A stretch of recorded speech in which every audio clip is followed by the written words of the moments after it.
రీసెంట్గా పోస్ట్ చేసిన వీడియోలో చెప్పాను కదా ఫిషెస్కి ఆటోమేటిక్ ఫీడర్ రెడీ చేస్తున్నానని. దానికోసం మొన్న నైట్ అంతా కష్టపడి బోర్డు అయితే రెడీ చేశాను అనమాట.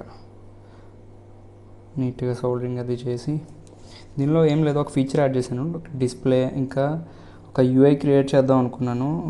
మెనూ ఇంకా అప్ అండ్ డౌన్ సెలెక్షన్ కోసం అలారమ్స్ ఇందులోనే సెట్ చేసుకునేలాగా ప్రాపర్గా ఒక డెడికేటెడ్ డివైస్ తయారు చేశాను అనమాట. కాకపోతే ఏంటంటే ప్రోగ్రామింగ్లో చిన్న ఇష్యూ వచ్చింది, ఎందుకో డిస్ప్లే రెస్పాండ్ అవ్వట్లేదు. ఎందుకంటే ఈ I2C బస్లో ఆల్రెడీ ఆర్టీసీ మాడ్యూల్ ఉంది, ఇంకా డిస్ప్లే కూడా ఉంది. ఈ రెండు కాన్ఫ్లిక్ట్ ఏదో అవుతుంది, ఏదో ఒకటే పనిచేస్తుంది రెండాటిల్లో. మళ్ళీ చూడాలి. దీనికి ఏంటంటే ఈ సర్వర్ని తీసుకొచ్చి డైరెక్ట్ ఇక్కడ కనెక్ట్ చేసుకోవచ్చు అన్నమాట. ఈ సర్వర్ ఇక్కడ కనెక్ట్ అయింది. నార్మల్గా వర్కింగ్ అయితే అవుతుంది, కానీ అలారమ్స్ అయితే మాత్రం నేను ఇక్కడ సీరియల్ మానిటర్లోనే సెట్ చేసుకుని తీసుకోవాల్సి వస్తుంది.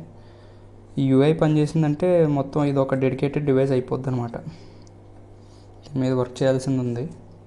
ప్రస్తుతం దీని మీద ఇదే అప్డేట్. ఓకే, మళ్ళీ కలుద్దాం. Bye bye.